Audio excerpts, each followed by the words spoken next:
This is CBC Television.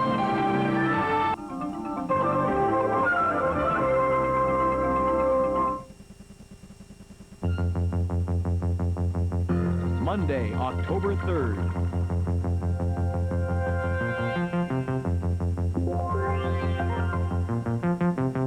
Tonight on The National, the first poll of the campaign, and Brian Mulrooney's on top.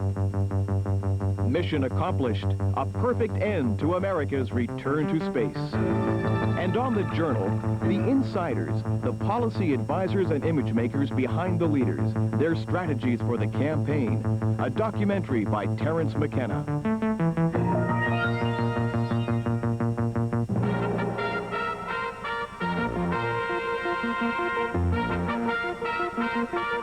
The National with Peter Mansbridge.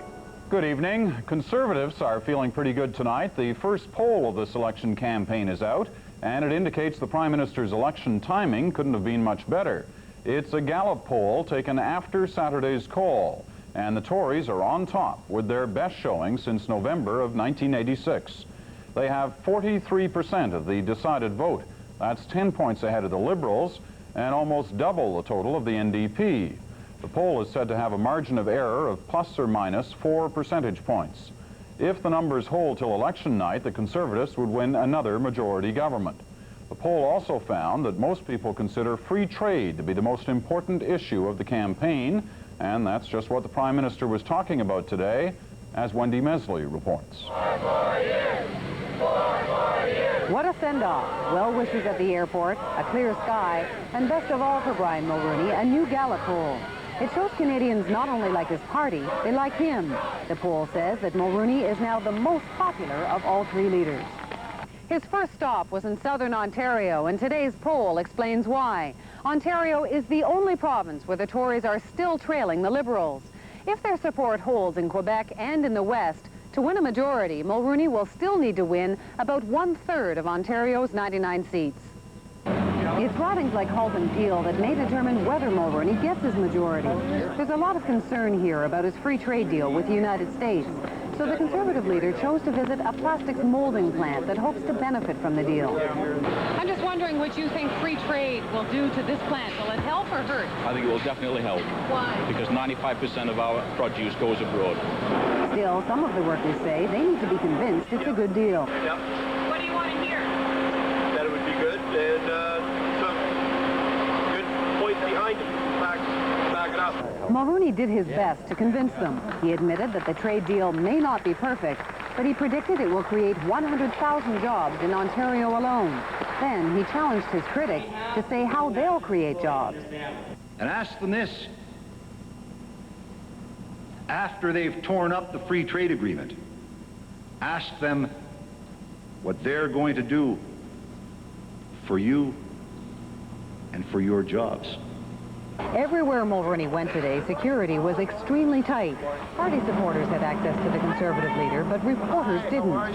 He refused to answer any of their questions. And at a public event tonight near London, his handlers took the unusual step of restricting the media to one corner. Mulrooney is back on top of the polls. He's determined to stay there, and it seems he thinks that avoiding the media will help him do that. Wendy Mesley, CBC News, Lambeth, Ontario. The last public opinion poll before the election call was done by Angus Reid, and it had different results. It had the NDP in second place. Gallup says the party is third. But that result caused no gloom in the NDP camp today.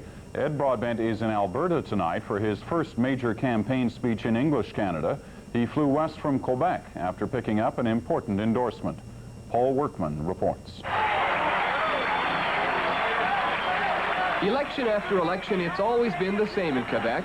The NDP has never won a seat. 0. C'est vraiment le Québec. Ici aujourd'hui. But this time, for the first time, says Ed Broadbent, it's a three-way fight in Quebec, and his party will not come up empty. Les Canadiens veulent enfin un gouvernement qui est honnête. What Canadians want is a government that's honest, says Broadbent, and Brian Mulrooney's hasn't been, hasn't kept his word. He says the Conservatives promised to raise pensions, promised to clean up the environment, and promised to get rid of patronage. Brian Mulrooney, at A-t-il tenu cette promesse? C'est la question. And did they keep that promise? No, says Broadbent. They replaced Liberal patronage with Tory patronage. As for John Turner, Broadbent ridiculed him too, as the leader of a party that can't make up its mind. If ever a party and leader in Canadian history didn't know what they were and who they represented, it's John Turner and the Liberal Party of Canada today. It was a strong speech, almost all in French, and the icing on the cake was Louis Laberge, head of Quebec's most powerful labor organization, pledging support and money and workers for the NDP as never before. The last two federal elections, I must admit that we did say we're in agreement with the NDP, but that was it. We didn't work real hard at all. But this time we're going to work hard. The Labour Federation says it wants to kill the free trade deal, and that's why it's so important to get behind the NDP this time. Whatever the reason, it's a significant day for Ed Broadbent to get a big Quebec union to support the NDP with more than just words. Paul Workman, CBC News, Montreal. John Turner isn't going flat out yet. For the second day in a row, his campaign day ended before noon. But though his appearances are short, the Liberals believe they're also good. Here's Keith Vogue. We're going to have a little show here now, and it's your show, and we got a microphone there, and I don't know... This morning, John Turner looked completely at ease taking questions from Ottawa High School students. Somebody behind you there. Turner likes this format. It gives him an opportunity to show his grip on the issues people want to talk about. Perhaps more importantly, he can also show that he's become a smoother politician than he was in 1984. What do you plan to do about the pollution in the Great Lakes? This is a mutual problem. We're destroying our atmosphere, we're destroying our lakes, we're destroying our forests. Let's, as good neighbors, do what we did with our water. Let's start cleaning it up. Okay. The Liberals are determined to prove that they are a better team than the one that campaigned so poorly in the last election. They feel they've already made a good start. At this local riding office this morning, everything was made to look ready for action, as though the election were tomorrow, not 7 weeks away. On the walls, lists of polling captains who will work election day, maps of the riding targeting areas for blitz canvassing. In fact, though, in almost a third of the ridings, the Liberals don't even have a candidate nominated yet, and they still have to get their story straight on the abortion question. Some Turner aides still insist the leader will lay out the party's policy during the campaign.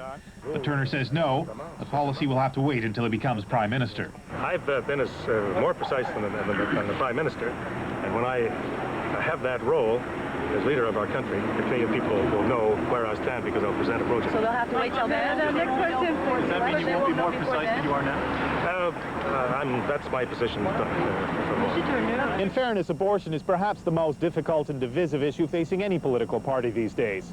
Tomorrow, though, the Liberals plan to get down to specifics on an issue they do want to talk about, housing. And for the first time, Turner is expected to explain in detail what is one of the most important policies of his campaign platform. Keith Vogue, CBC News, Ottawa. Abortion was back before the Supreme Court of Canada today, and so was Joe Borowski, the anti-abortion activist from Manitoba. For 10 years, Borowski has been fighting Canada's abortion law. The problem is, now that Borowski has made it to the Supreme Court, the law itself no longer exists. The court threw it out last winter, so Borowski has changed tactics. He now wants the court to decide whether an unborn infant has the right to life under the Constitution. Neil MacDonald reports. This court must accept... Joe Borowski arrived at Canada's highest court today, brimming with enthusiasm. I can't imagine the court's not conferring the status of humanity to the unborn. Borowski and his opponents aren't the only ones hanging on the outcome of this case. Parliament couldn't decide what to do last July, and the Prime Minister has said any new abortion law will have to wait for the Borowski decision. All that clearly has the Supreme Court annoyed. The judges wondered out loud today what they were doing hearing a challenge to a law that doesn't even exist anymore. They also questioned why they were being asked to do Parliament's job. Madame Justice Claire Heureux-Dubé came right to the point when Borowski's lawyer said the unborn have no protection. The easy answer to that, said Heureux-Dubé, is that it is up to the state to decide. There would be protection if they decided to act. But the government has been avoiding action on the issue. Today, its lawyer tried again to put off the hearing indefinitely, without asking that it be dismissed. Justice Antonio Lemaire would have none of that. He needled the government's lawyer, virtually daring him to ask that Borowski's appeal be quashed or dismissed. You would like us to quash it, Lemaire told the government lawyer. You just won't say so. The judge made it clear his question would be better put to the politicians. I realize you only take instructions, he told the lawyer. But the lawyer refused to be drawn in.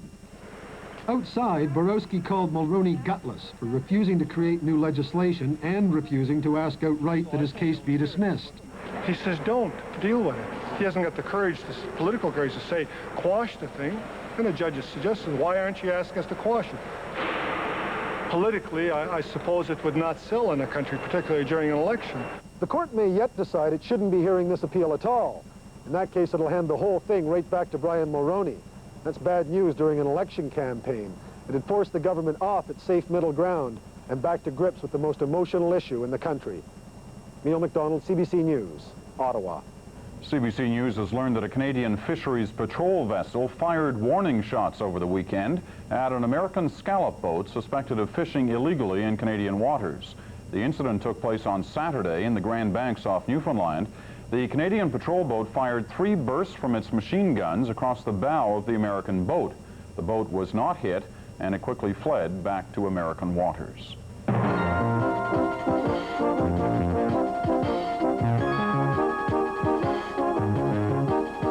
Coming up on The Journal, an inside look at Election 88. The people who package our politicians have a new look for the leaders. Last time I hadn't as much time to absorb the material as I needed. Now it's part of me. Those are the bad old days of patronage.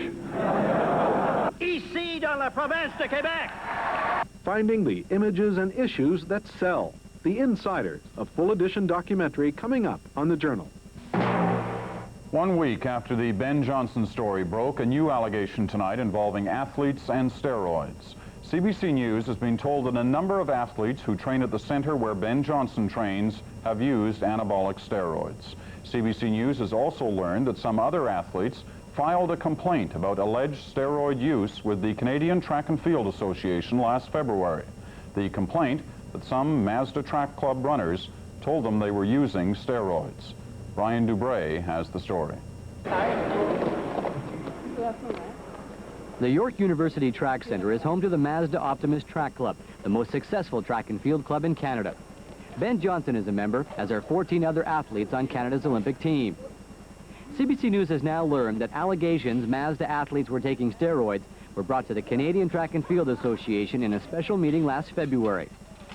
University of Toronto track team director Ted Gretzner was at the meeting, which was called after his athletes who trained at the York Center came back with what he called horrific tales concerning the use of anabolic steroids by Mazda club athletes.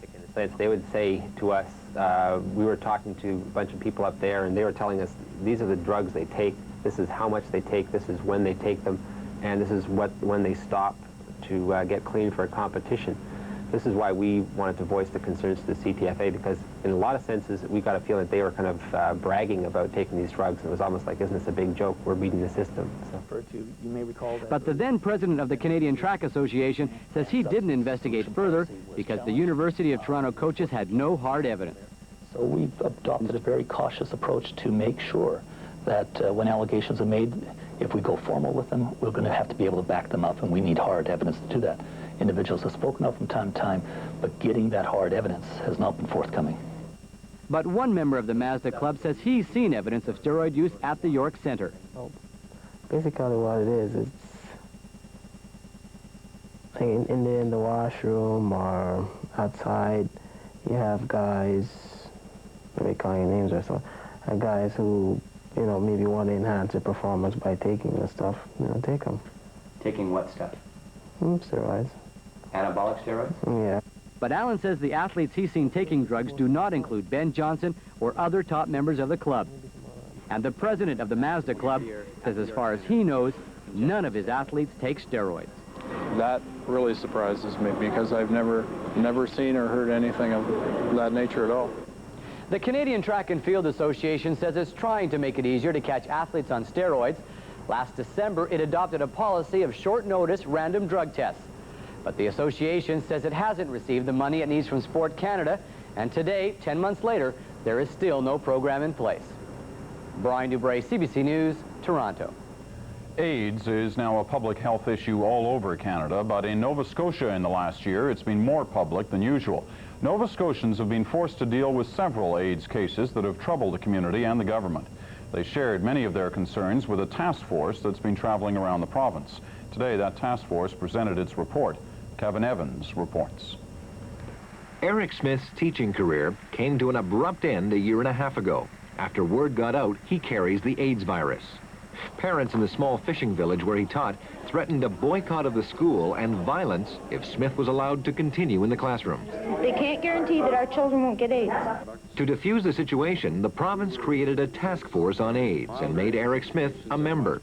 The task force held a series of province-wide public hearings. The report released today was a year in the making.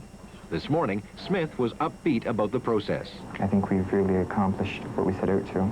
This afternoon, Nova Scotia's health minister told a news conference the government has accepted 40 of the report's 47 recommendations. Most of them call for more extensive education programs to combat AIDS.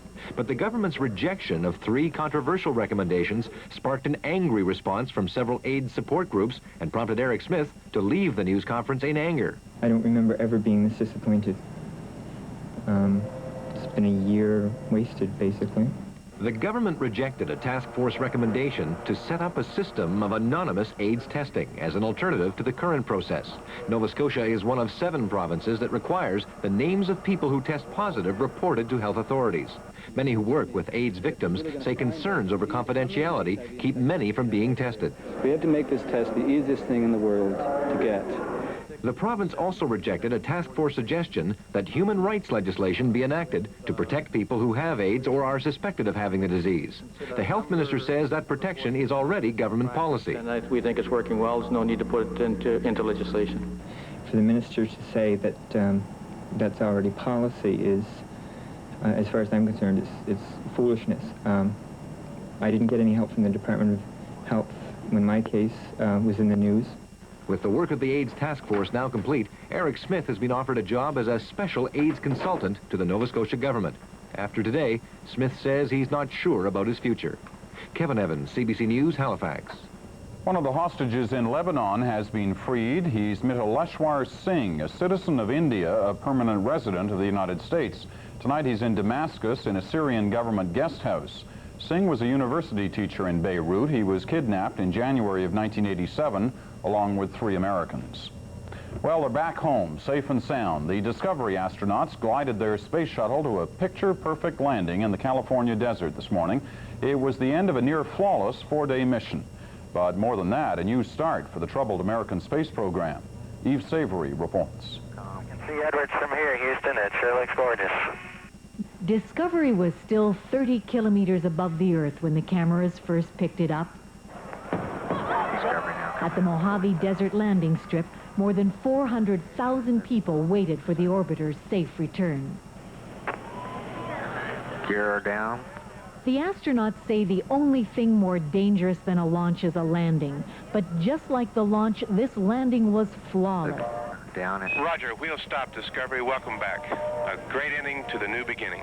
NASA says the whole mission was absolute stunning success.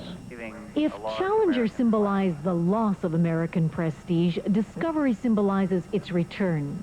So the first hand waiting to press the astronauts' flesh was that of George Bush, vice president and presidential candidate. Because of you, our space program is back in the game. But there are more players in the space game now. If the Americans are to get back their lead, every mission must be as successful.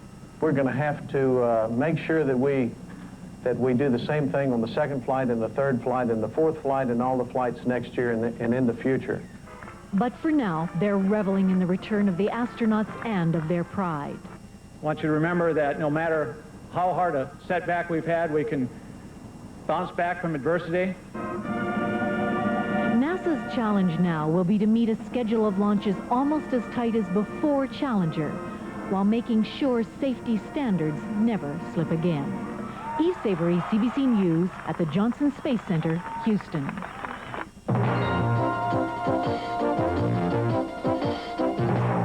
The political campaigning in Chile is all over. On Wednesday, Chileans vote in a plebiscite on whether General Augusto Pinochet should stay on as the country's president, yes or no? Both sides held huge rallies over the weekend in Santiago. Both sides say they're going to win.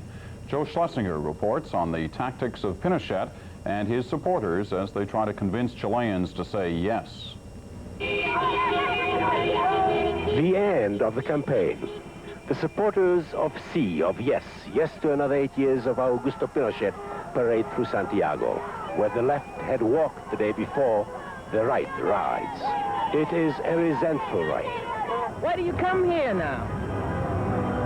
You don't like Pinochet. They resent the Chilean regime's reputation as a cruel dictatorship, and they blame foreign journalists. You are lying. That's good. You tell to the world another thing, not the real thing. This is the Chile Pinochet supporters see. It is bustling, where before Pinochet they say there was unrest, there's now stability. The whole world, Pinochet likes to boast, is looking at us with envy. He has shed his fancy uniforms for civvies and promises to bring in democracy. As for the harshness of his rule, I couldn't have gone to fight to save the country, he says, with just a smile. Fear of the violent past was the main thrust of his campaign. His TV ads dwelled on the unrest during the years of his predecessor, Salvador Allende, the man he overthrew. Every night the Pinochet campaign ran old film of Allende, who died in the coup, talking of revolutionary violence. And when the opposition ran messages of optimism about a happy future,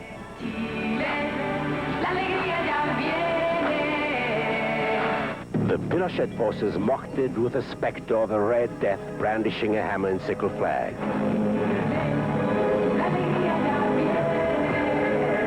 It is this dark vision that has dominated the Pinochet campaign. The general's message is either me or chaos. How Chileans choose on Wednesday is likely to depend on what they feel hurt them more, the confusion of the Allende years or the harshness of Augusto Pinochet. Joe Schlesinger, CBC News, Santiago. That's the National this Monday night. Thanks for watching. Stay with us now for the Journal. This morning, at my recommendation, Her Excellency the Governor-General dissolved the 33rd Parliament of Canada for a general election to be held on Monday, November 21st. The race is on. A campaign of speeches, promises, and media events. Behind it all, the campaign strategists, the people who advise the leader, package the image, and sell the policies. Tonight, a feature report, The Insiders.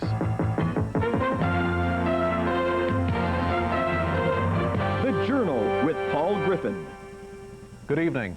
On Saturday, Prime Minister Mulroney ended the suspense, but unofficially, the election campaign has been on for weeks now.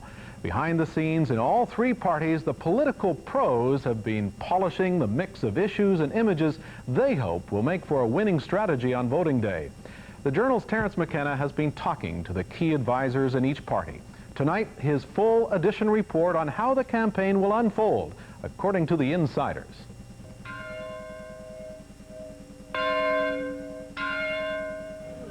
I'd like you to take a picture with the mic. Ah, here it comes again, election time. A time when politicians are in search of the great photo opportunity. With the media wolves waiting for every misstep, John Turner gingerly avoids the cow patties and the barbed wire. When you're accident-prone and the least popular political leader in the country, even getting your picture taken with a bemused herd of cows becomes a bit of a precarious balancing act.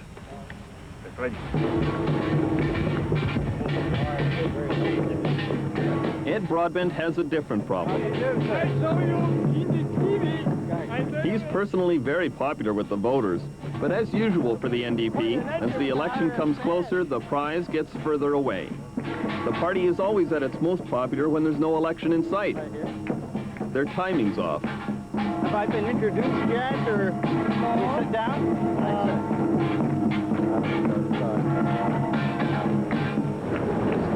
Brian Mulroney approaches the battle with a new air of caution and restraint. His handlers have warned him, no more wild exaggerations, no more hot-tempered outbursts, and be careful about those impromptu interviews with reporters. What's the difference between this and the last campaign? Why don't I chat with you? Why don't I chat with you after, all right? The Prime Minister chose the Empire Club of Toronto to test out his election strategy. He couldn't have picked a more sympathetic audience than these blue-ribbon businessmen to support his claimed accomplishments of tax reform, fiscal restraint, and especially free trade. Because of the free trade issue, the business elite here in Toronto is giving money and support almost exclusively to the Prime Minister. Corporate contributions to the Liberal Party are way down. John Turner is no longer the darling of Bay Street. Ed Broadbent never will be. There are a lot of other advantages that Brian Mulroney will have in this campaign compared to 1984. Consider the advantages of incumbency, starting with the ability to spend the taxpayers' money before the campaign even begins. In 1984, it was the Liberal government that was spreading money around Liberal constituencies just before the election, especially in Quebec, where it seemed like every church basement community center had received a grant. Brian Mulroney had always claimed to be outraged by such pork barreling. Well, that kind of philosophy that the Liberals do, where they boondoggle every riding in Quebec and the few others that they hold elsewhere in the country, is nothing short of scandalous. But the Liberal handouts last time pale in comparison to the Conservative pre-election spending spree this year. Consider the new Husky oil plant in Lloydminster and its $399 million federal contribution, unabashedly unveiled as part of the Tory Western campaign by candidates Don Mazinkowski and Bill McKnight. There's lots more where that came from. Across the West, in addition to Husky, another $3 billion for oil, agriculture, and other projects. For Newfoundland, $3.4 billion for energy and railway compensation. For Quebec, more than $1 billion for regional development and the environment. For British Columbia, $150 million for a natural gas pipeline. This is only part of it. In total, pre-election promises add up to more than $12 billion across the country. All of this started in Quebec with the Lac Saint-Jean by-election campaign last June, which brought the Prime Minister's good friend Lucien Bouchard into politics. A $164 million dress rehearsal for the present Tory spending campaign. Now it's John Turner's turn to try to appear outraged at pork barreling. But just take the $164 million direct, multiply that by 295 constituencies, and you got a $50 billion election. Pretty rich. Hasn't every Liberal government done basically the same thing in the pre-election period, though? Oh, I suppose there's been cyclical techniques like that used, but Mr. Mulroney's converted this into an art form. Are you saying you'd never do it? I'm saying that I don't think I'd have the gall to be as shameless as he is. The Conservative campaign strategy team, led by Senator Norman Atkins, includes the most experienced political managers in the country. They're confident about their pre-election strategy, including the big spending programs. According to their spokesman, John Tory. First of all, I think that if you ask people which of these particular programs or announcements that they're opposed to, you'd find that most people are in favor of most of them. I think, secondly, a lot of these things are the culmination of long series of negotiations, and that has been going on for many, many years.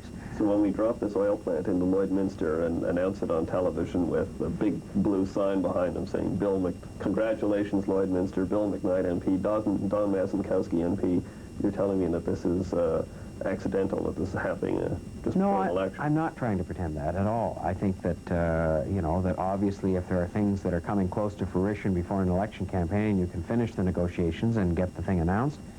I think to the extent people recognize that as part of your plan for the future of Canada, that it's a good thing. I mean, it helps politically.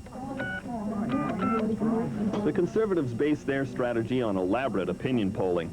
They have polls on every issue. During the campaign, they poll key ridings every night. They will spend over $1 million on polls just for this election, far more than the other two parties. But independent pollster Michael Adams thinks the Tories may have miscalculated on their pre-election spending. You've got Mike Wilson on the one hand, being a conservative finance minister, trying to hold back on federal government spending and trying to reduce the deficit and so on.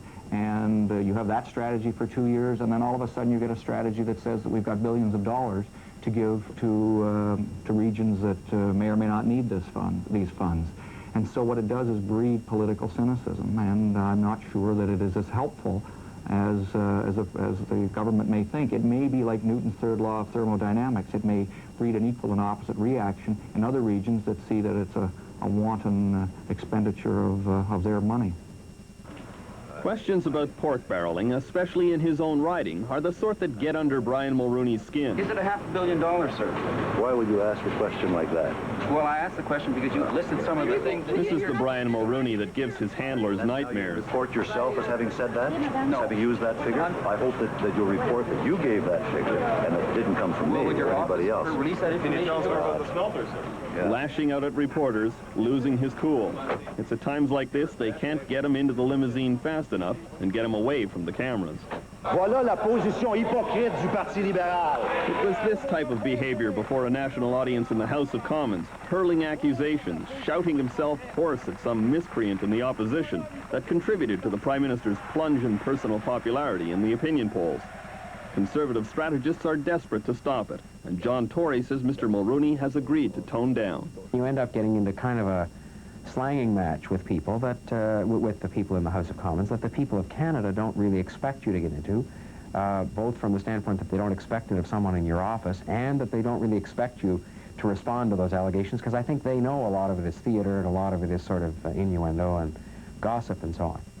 Chief Liberal strategist Michael Kirby says the Conservatives are up to something, and he's wise to it. What they will attempt to do, the government will attempt to do, is to simply hide the Prime Minister and keep him away from situations in which he is at all uncontrolled, simply because their biggest problems in the past 4 years have come from the Prime Minister's excessive rhetoric, his tendency to say things which border on not being true, or at least exaggerate the truth substantially. And I think that his handlers will want to be very, very careful that they don't put him into that sort of format where, in fact, his rhetoric and his tendency to excess are allowed to fly. They will want to control him very tightly. Ed Broadbent says the Prime Minister is not going to coast to victory with his new low-profile tactics. Because he's got a 4-year record to defend, and no, he can't crawl away from it, he can't sneak away from it, he can't talk in a low voice away from it. It's going to be there, and we will be talking about that betrayal of all kinds of commitments. Do you have a strategy to bait the Prime Minister, to try and make him have exaggerated or intemperate? I don't think the Prime Minister needs baiting at all. I think he's quite capable of doing that on his own. I mean, the challenge for the Prime Minister's handlers will be the extent to which they let him say anything that isn't scripted. If he starts saying things that aren't scripted, he doesn't need any help from us to exaggerate. During the past 4 years, we have tried to deal with a variety of public questions. At the Prime Minister's speech to the Empire Club, you could see the new Conservative tactics in action. As Mr. Mulrooney is speaking, his press secretary Bruce Phillips is in the back of the hall watching the script, while another advisor, Michael Meehan, keeps a close eye on the performance. But the Prime Minister can't resist breaking away from the text to tell one of his favorite old stories, the one about the millionaire campaign worker Vanden Heuvel, who was asked why he accepted the lowly task of walking the candidate's dog. And Vanden Heuvel said, "You got it all wrong. That might look like a dog to you, but it looks like an embassy to me." Uh-oh. It's a crowd pleaser, all right, especially in this crowd. But the handlers worry that it's joking about the important things. Those are the bad old days of patronage. The candidate realizes that he better get back to the script. Well, pollster Michael Adams says the Prime Minister has reason to take care. Brian Mulrooney gave some very, very bad signals in the sense that on the patronage issues, he was seen as rewarding his friends. There's a concern that our regional development strategy is in fact just is patronage writ large. These sorts of things make people very, very cynical, and he came to the office with very high expectations, and the moral standards, the ethical standards for government was one of the top things. It was the thing that turned things against John Turner and turned things on for Brian Mulrooney and the Conservatives, and he disappointed Canadians on that score. Not that John Turner is eager to bring up patronage, with this memory still fresh from 1984. you had an option, sir, to say no, and you chose to say yes to the old attitudes and the old stories of the Liberal Party. That, sir, if I may say respectfully, that is not good enough for Canadians. I had no option. I was able to... That is an avowal of failure. Mr. Turner made a rather large mistake in first mentioning the patronage issue during the TV debate in 1984. Are you going to tell Mr. Turner to avoid using the word patronage this time? I don't know that we've ever even explicitly discussed that. It seems to me that that it was a problem for us in '84. There's no question the debate did not go well. Everybody knows that. It's equally clear that in spite of what Mr. Mulrooney said then, he's run a patronage operation that exceeds anything that any other federal government has had. I have no further comments. Thank you very much. These are the ghosts Liberals will conjure to haunt the Prime Minister. The parade of his ministers driven out of the government by scandal. Mr. Mulrooney dragged himself down in the polls by clinging to these men too long. But can the opposition tar him again with these scandals at election time? His strategists think not. Well, I think what they're trying to suggest is that they're going to run a campaign that sort of says that these people have been involved in a number of scandals and therefore are somehow unfit for public office. And I think that, I don't think that'll work, first of all, because I think the Canadian public know. They know that we have made some mistakes, that we have had some problems. They know as well that the Prime Minister has acknowledged those mistakes publicly in television interviews on the Journal and other places. There has been a letdown. On the Journal and elsewhere, the Prime Minister has executed a two-part strategy on patronage. Say sorry, then emphasize the positive. But you know, we have appointed more Liberals, more NDPers, more independents to jobs, sensitive, powerful jobs in the process than any other government in history. Running against the odds, John Turner is trying to keep up a brave front. But the strategists behind the leader give a surprisingly frank assessment of Liberal problems.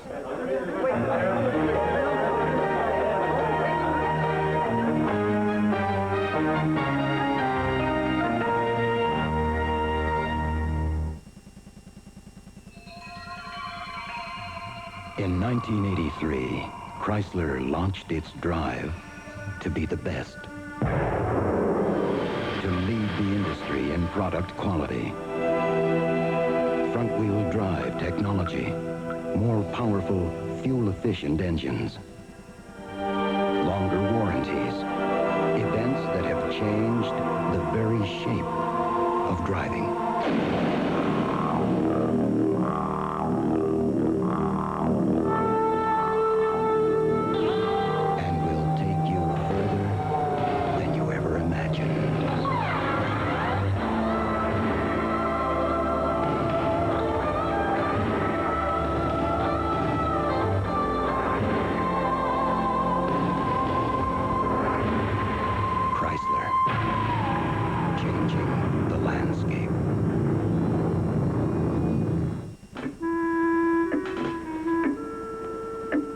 The problem with most whipped dessert toppings is you have to whip them yourself.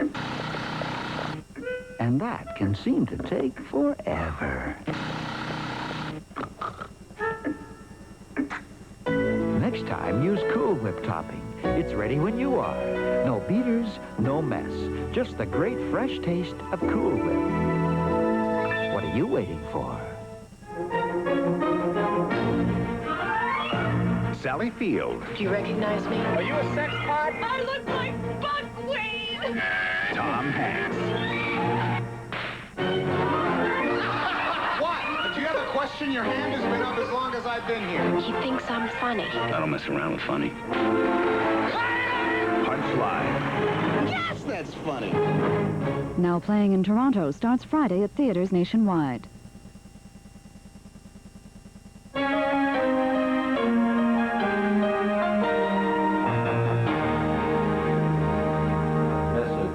The Liberal strategy team here around the table at campaign headquarters is spending a lot of time thinking about new ways to attack Brian Mulrooney. But they have plenty of their own problems to be worrying about. 1, the party is in desperate financial straits. 2, the strategists are fighting amongst themselves. 3, inexperience in key positions. Tour director Doug Kirkpatrick and campaign director John Webster have never managed a national campaign. But the biggest problem of all is the leader himself. Only 11% of Canadians want him to be the Prime Minister. His last election campaign performance was a disaster, and he spent much of the last 4 years under siege from his own party. What effect does it have on a campaign plan when the party leader seems a strong negative factor? Mr. Turner seems to have a very low personal popularity everywhere in the country. Well, obviously it has some impact in the sense it gets harder to get people to vote for you. But the fact is, I think that what will happen in this campaign is that public attitudes toward Mr. Turner are going to change substantially. I think if you've seen his performance out on the road in the last 6 months to a year, it is significantly better than it was when he first came back to politics in 1984. You admitted that your performance was kind of weak in the last campaign. What mistakes did you make the last time that you're going to correct this time? Well, you see, it's like taking a case to court. If you haven't had much time to review the material, you're not very good before the jury, and you're not very good before the judge. Last time I hadn't as much time to absorb the material as I needed. Now it's part of me. And it being part of me, I'm going to be able to sell it, I believe, and convince Canadians. The last time you ran with a really unpopular leader was with Mr. Trudeau, I think in 1979 and 80, and I remember him being hidden, making the minimum of personal appearances. Was that a successful strategy? Well, comment on 1980, I think it's debatable how unpopular Mr. Trudeau was, but the simple fact is that we won in 1980, and therefore that certainly proves that if I take your premise for a moment that Mr. Trudeau was unpopular in 1980, it certainly proves that you can win with an unpopular leader. Pollster Michael Adams says John Turner can maybe overcome his problems by wrapping himself in the flag. His major problem is that he's seen as a weak, indecisive leader, and they're not really sure where he comes from. So he's got to use this nationalism vehicle to define himself to the Canadian people. The question is, can he do it convincingly? Well, this is the most important fight of my career. Frankly, it's the cause of my life. These days, John Turner is doing his best to show that real emotion about free trade. I never thought that I'd ever have the opportunity to say, in the terms I'm now able to talk, about how I feel about Canada. Anti-free trade sentiment is strong in the farming country of rural Quebec. It's in areas like this where John Turner will be campaigning, talking to farmers and others whose livelihood will be endangered by the free trade agreement. Mr. Turner has received private advice from some Liberals who want him to soften his anti-free trade stance. Mesdames et messieurs les députés. Recent newspaper stories suggested he was considering doing just that. But pollster Michael Adams says such a move would be fatal. If the Liberals backtrack on their position on free trade, they will commit political suicide. It would be an egregious political error. They took 2.5 years in caucus and Mr. Turner thinking about this issue and responding to how the Conservatives in negotiating free trade in a painstaking and painful way to evolve this position that ultimately got expression in terms of Mr. Turner saying he would rip up the deal. For him to backtrack on that now, particularly after the challenge to the federal government to call an election and to ask the Senate not to pass the free trade legislation, for him to backtrack now would violate the #1 rule, which is a rule of if you really believed it, then how can you possibly backtrack?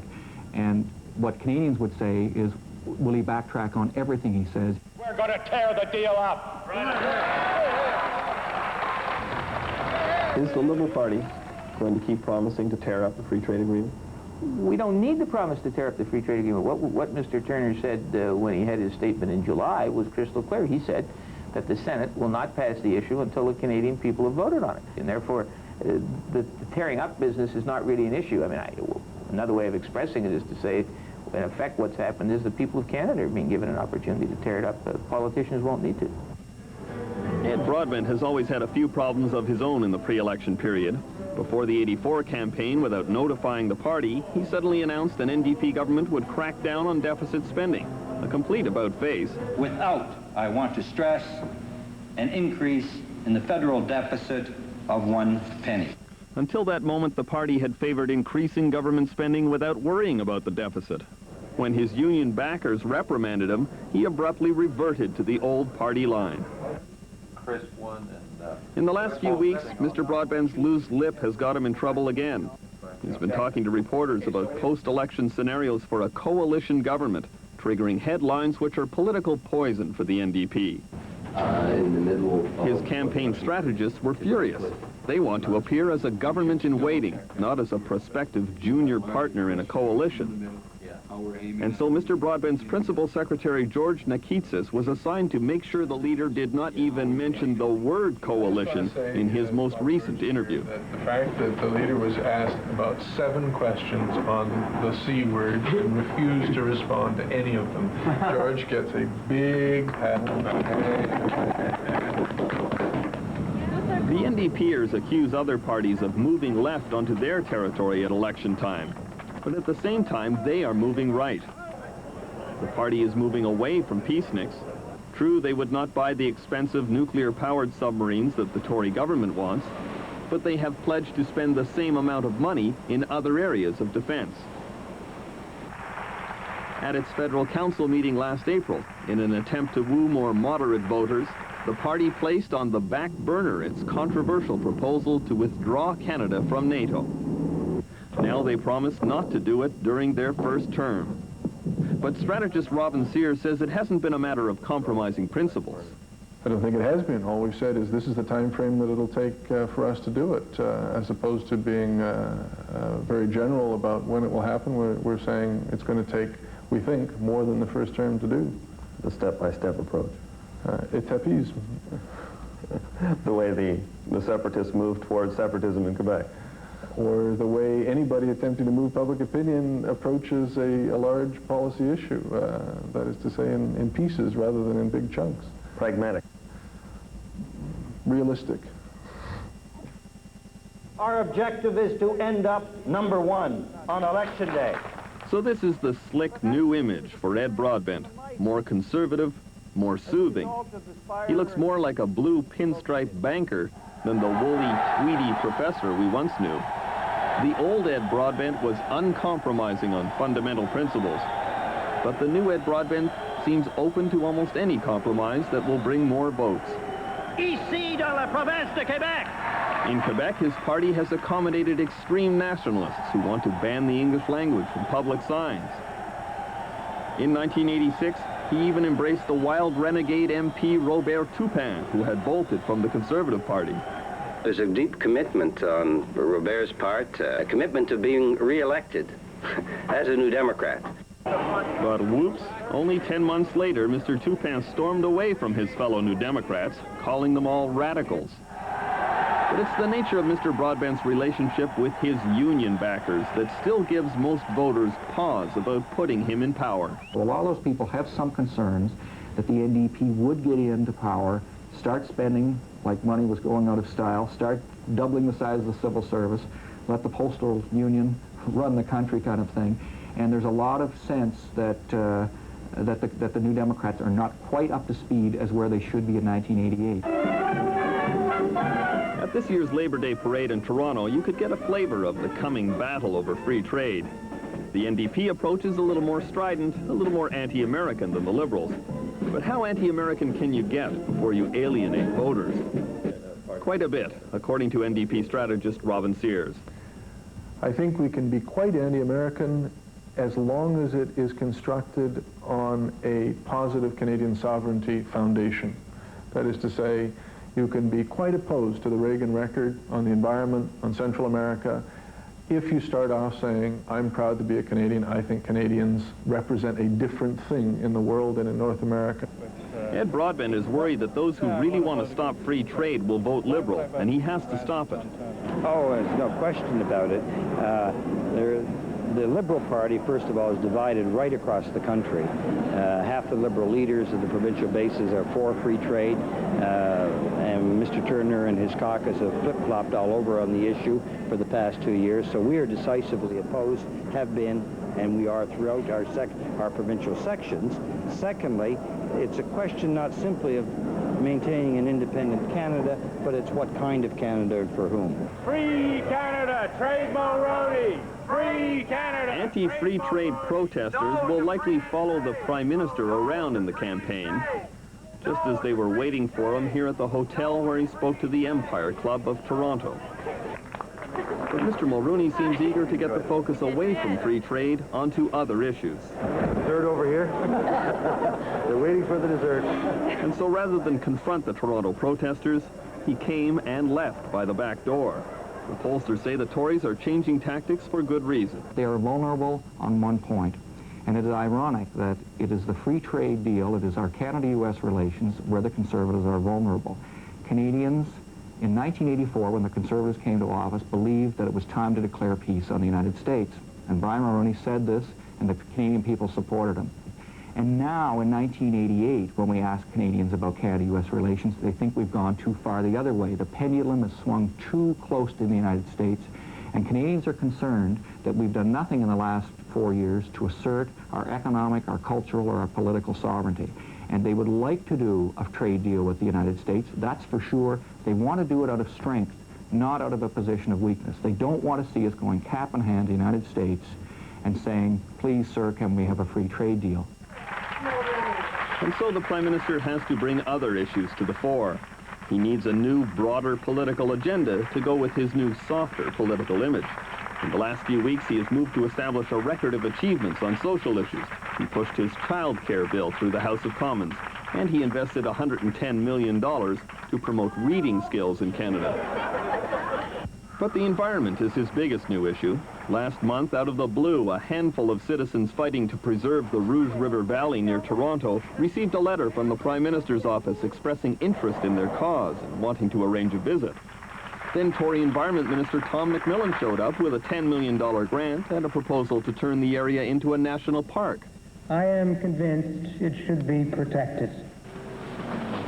All this was a surprise, coming as it did from the same government which canceled programs monitoring pollution and drastically cut back staffing and real spending at Environment Canada in the last 4 years. What accounts for the Conservative change of heart on the environmental issue? Pollster Michael Adams knows. The environment it's interesting. If you'd look at sort of attitudes to smoking, it's kind of the metaphor to tell you what's happened. Smoking 10 or 15 years ago was a sign of sophistication and maturity. It then became a bad habit. Today it's homicide or suicide, and that happened in the lifespan of 15 or 20 years. The environment used to be a regret about aesthetics, you can't go swimming at the beach, and so on. In the last 5 years, our research is showing that the environment has become a life and death issue. 85% of Canadians now believe that environmental pollution is damaging their own personal health and safety.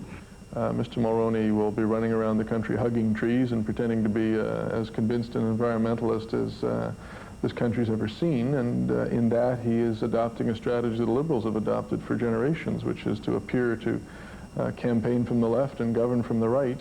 And I think that has produced a sense of commonality among the three parties, which is rather artificial, and the voters will then judge who has credibility to deliver on child care, who has believability on environmental protection. So as Campaign 88 begins, what are the most significant changes in Canadian politics since 1984? First, there is one strong issue, free trade, that separates Brian Mulroney, who is for it, from the other leaders who are against it. On all other issues, though, the parties are moving closer together, crowding the center. They all promise the voters what the polls tell them the voters want. That's why John Turner took the unprecedented step of starting his campaign early, to be able to say the Liberals promised these things first. But perhaps the most significant factor going into this election is the volatility of the electorate. More than 50% of the voters have indicated that either they're undecided or they're willing to switch their vote depending on what happens during the campaign. That's why the parties spend so much money, time, and effort on image, tactics, and strategy. Politics is more scientific now. The parties know what you want to hear. They're just in a competition to make you believe them when they say it to you. For the Journal, I'm Terence McKenna. When the Journal returns, a preview of one of our new election features. Our Our exciting new instant game, Double Dare, presents just one problem.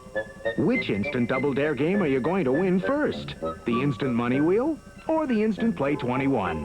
Whatever Double Dare game you play first, the Play 21 or the Money Wheel, you could win instantly. Up to $25,000, which, when you stop to think about it, presents no really big problem. Double Dare, another game of instant fun and fortune from Atlantic Lotto. In 1991, they came to Earth. They learned our language. My true name is Stangya Sorensa. Well, Gesundheit. Took jobs and tried to fit in. Tell me the truth. Have you ever made it with one of us? But there's something about them we don't know. Prepare yourself for Alien Nation. Opens Friday, October 7th at selected theaters everywhere. Check local listings for details. Honey, you deserve a night out, so just go to the ballet, relax, and have some fun. Are you sure? I'm positive. Love you. I love you, too. Oh, don't forget, Scotty has to practice for his recital. Yes. And Amy has some homework that she hasn't finished yet. She certainly does. Bye. Bye. From the Church of Jesus Christ of Latter-day Saints. All right, kids. Somebody order a pizza.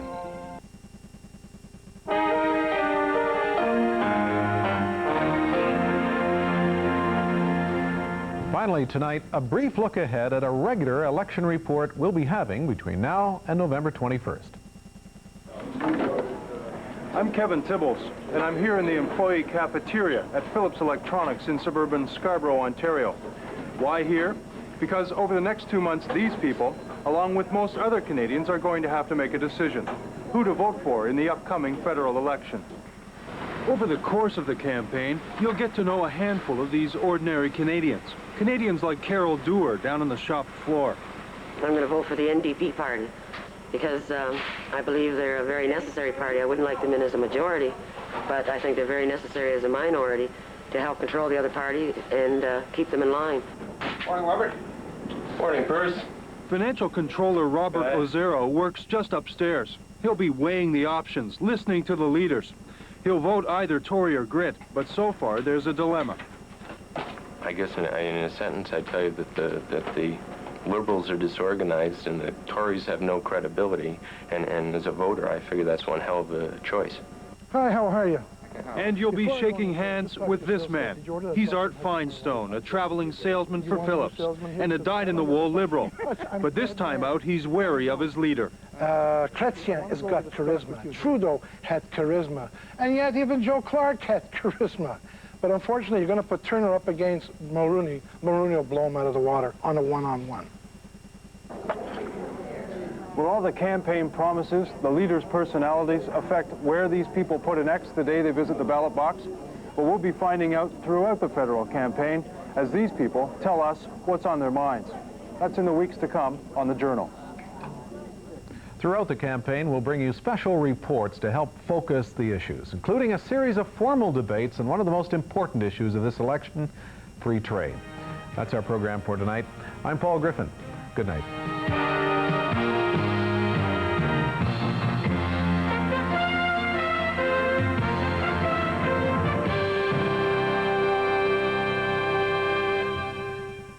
One group would get the benefit, and another group would get the disadvantage of dying. Our asbestos goes to Thailand, the 5th estate premiere tomorrow. This is CBC Television. CFCY 630. Historian David Wheel joins Wayne Collins for an affectionate look back at the early days on PEI every Tuesday on Island Morning. Apparently there was this one horse that was considered to be extra smart, and when he figured that it was time for touch-up on the shoes, he'd just go down to the forge by himself. Listen for them times, Tuesday at 7:50 on CBC Radio, FM 96. He'd appear at the door and they'd say, here he is. Yeah. Time for another. This man has a record, the world over, from Miami to Monaco, Holland to Hong Kong. If you know this man, you know his message. You see the ability, not the disability. You see not the wheelchair, but the person in it. After my accident, the CPA helped me find the strength to build new dreams. Together we made them realities. And for the record, I'd like to say thanks.